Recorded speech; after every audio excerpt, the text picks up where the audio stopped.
Why, hello, my crown crew. This is your girl, Gloria Jean, a seasoned queen. And before we get started, please subscribe to my channel. And remember, after subscribing, to bop that bell. So every time I post, you will get a notification, okay? Thank you so much. I truly appreciate all of your support. Today, I'm going to be talking to my ladies. I wrote a letter for my ladies about 2 weeks ago. I was in bed, I couldn't sleep, and I just started plucking away in my phone notes. So that's where a lot of my stuff is. stuff stuff is in my phone notes. So what I did was I just put it on my computer. I meant to print it. That's why I'm holding this box. Remember I told you earlier that I would have a box where I would put, things in and it would be all bling bling. Well, I haven't bling bling nothing. I haven't had time to bling bling anything. But I will. I will eventually bling bling this. So hopefully next time I do a letter, the box won't be white. It will be all blinged up, okay? But anyway, I'm going to start reading the letter that I want you all to hear. And then after that, I'm going to have a little discussion with you. Because I want you ladies to not be a chaser like I had been for so many years. I mean, I'm finally free of chasing. So almost 40 years of chasing, a girl gets tired. Not tired, tired, okay? So I'm not tired anymore because I'm done. I'm done with chasing. They're going to have to chase me.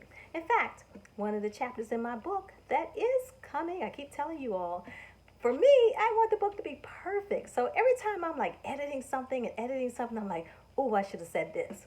But one of the chapters is called Chasing Butterflies Who Feed Off the Nectar of Your Soul.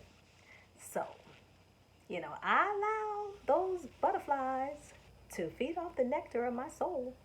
And never again. But anyway, let me get to what I wrote one night when I couldn't sleep. So a couple weeks ago, I wrote this, and I was like, this is just going to be for my ladies. Hopefully, it helps someone. So here we go. Let me put my glasses on. Hold on. Ladies, my queens, don't give these men, grown boys, our headspace. Don't let them live in our heads rent free. They aren't thinking about you. If they let you down easy, okay, good. If they play with your heart and it hurt like hell, that's water under the bridge now. But remember, you now have all of the tools you need to work on you now. Besides, they've already moved on. They weren't that into you. And stop justifying why. They left because they didn't know how to make a relationship work. The old adage, it's not you, it's me. No, it's you, it's me. Or it was me. It's not me anymore. But yes, when they say that, that's their way of trying to slide out easily so you don't cause any kind of damage to their hearts or to their property.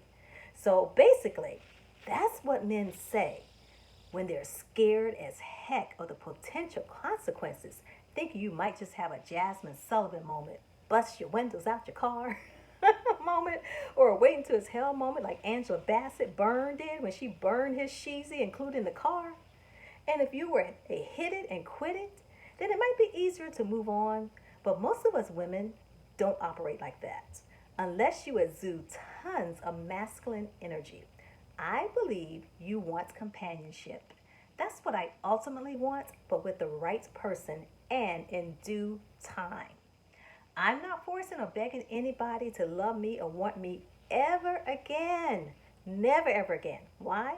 Because I finally love all of myself. And that happened September 2020. Remember, I told you I took dating off the table after the last situationship went wrong in July 2020. I was like, never again. And any man who has ill intentions can feel my self love energy and they won't even approach me. Praise God, praise Him, hallelujah. Especially the brothers. Now, I do get approached by other races, but no brothers yet. Laugh out loud. Why? Because they know I'm not the one they can use and get over on. Break my achy little heart and smash and dash. Be careful, my ladies. Some are really, really good, so they think. I'm talking about baby boomers and Gen Xers. Even though I'm sure some of the millennial group can relate, especially if you are different from the bunch and an old soul. So this message is for any adult, but definitely for my boomers and Gen Xers. That would make us early 40s to late 60s. Now, if you're still big pimping in your late 70s and 80s, black men especially, God bless you. Because you men need to go and sit down somewhere. But the slick ones, they might lay low for a few months or longer. Then the next thing you know, you are getting breadcrumbed. The name is just as it sounds. They are back to feed you crumbs. You are not a pigeon. Let me repeat, you are not a pigeon. You don't need crumbs thrown at you by a frog. You are a whole person with a whole heart. And this time around, you're going to be smart because you're prepared. You know what and who to look out for. And you are so much stronger. Now, see how taking time out to work on all of you gives you clarity? I'm proud of you, my queens. Now go look in the mirror, straighten that crown, queen, and hug, hug the very first person you see, and tell her that you love her more than anyone else in the whole wide world. See, you're already winning. Keep it up. I love you, ladies. I will be checking back in on you.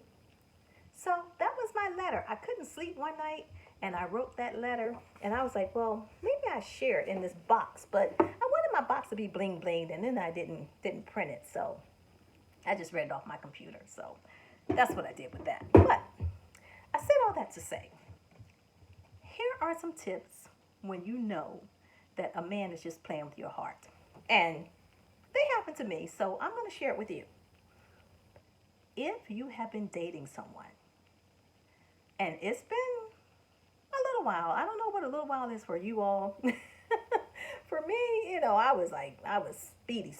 I was like, okay, it's been a month, it's been 2 months, it's been whatever. Let's get this thing crack-a-lacking. But, so I would say at least a year.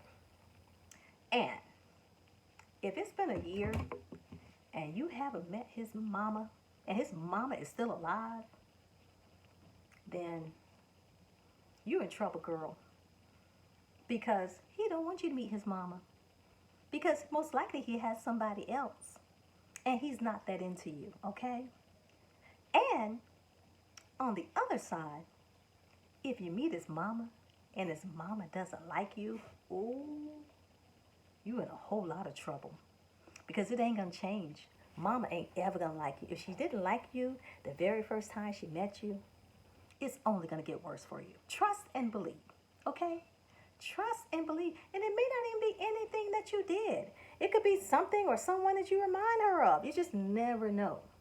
Or you just might not be good enough for her son and her mom.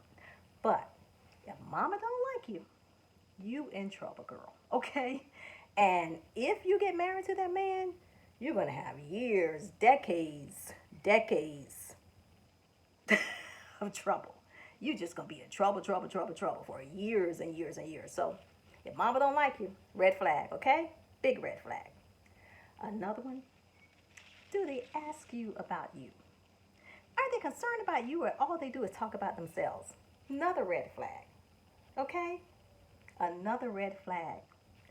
Little things like, and some of these men, I don't know if men know this, when you're out on a date with your boo or your man or your whoever it is, situationship or whatever, but if you're out on a date with him and let's say you're walking down the street and you're on the sidewalk, is he letting you walk closer to the street or is he letting you get to, on the other side where he can protect you? Because that's what a man should do too. Now, his daddy should have taught him that. But if he is not willing to keep you safe and secure, even something as small as walking on the outside, so if a car does come speeding down the street, you don't get hit first. He does.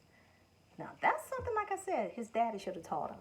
Maybe some men don't know that, but men, you should know this. Especially the men who are in their 50s and 60s, you should know that. Even if your dad didn't teach you, somebody should have taught you. Or you should have seen some man do it.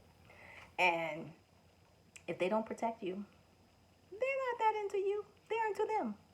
So be careful with that, okay? If they ain't calling you on a regular basis, if you think you're in a relationship, if they ain't calling you pretty much every day or in the morning or at night to say hello, good morning, good night, they don't want you. They don't want you. They want to use you for what you have. They just want to use you to be a hit it and quit it, I guess. But you have to be talking to them on a regular basis. They should be waking up thinking about you, and they should be going to bed thinking about you. Another one just popped in my head. When they say, hey, babe, hey, beautiful, hey, love, but they never say your name. That's a tip too, girl. If they don't say your name, there's a reason why they don't say your name, because they don't want to slip up and say the other chick's name. So be careful. I'm telling you. I'm telling you. Be very, very careful. Another one, when you ask them, are you in any other relationships? Are you married? Are you engaged? Do you have a girlfriend? Well, as soon as you hear what had happened was, or, well, as soon as you hear that, well, girl, run. Run like Forrest Gump. Run, run, run. Run like the gingerbread man. Because they got somebody and some whole lot of other somebodies. They just want you as their side piece, okay? So when they get bored, they can call you and you right there. Don't be there. Don't be there for them. Be busy. You ain't got nothing to do with them. You don't want to have anything to do with them because they're just using you. Let's see what else. Oh, if, if they pour mouth that X. If they pour mouth the X, now if you're just explaining something that's different, but if you pour mouth and they're calling the X a B and HO and all this other stuff, honey, it's gonna happen to you too. Ladies, I'm telling you, it will happen to you. They're gonna do the same thing to you when you go your separate ways, or if you're in a relationship with them, they're gonna talk about you like a dog. So just listen. There are a lot of red flags that we miss intentionally because we're so desperate for relationships that we just miss all the red flags. We see them. In fact, I wrote a song about it. We see them. But we don't want to see them because we're so desperate to be in a relationship. Don't be desperate, my ladies. You don't have to be. There's somebody out there for everybody. You just have to wait. You can't be desperate. And when you are desperate, look at yourself. Go to the mirror and give yourself give yourself a big hug. I wish I could hug you guys. I really do. I wish I could hug my queens because we are queens. No matter what we've done in our past, no matter how we did it, no matter how dumb we look doing it, now we woke. And I hate that word. I hate that word woke. But now we are. We're woke now, y'all. I don't like the word, but that's, it's convenient for this time. But I just wanted to shoot this letter out to you all just to see, how it might go. If you like it, let me know. If not, maybe I'll try something else. But I think, if I can't sleep and, I'm getting that nudge to write you a letter, I'm going to write the letter.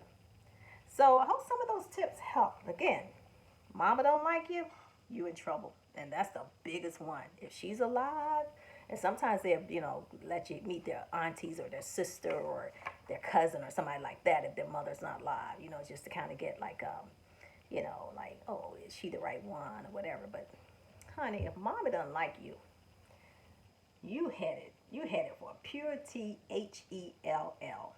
Okay? That's all I have to say.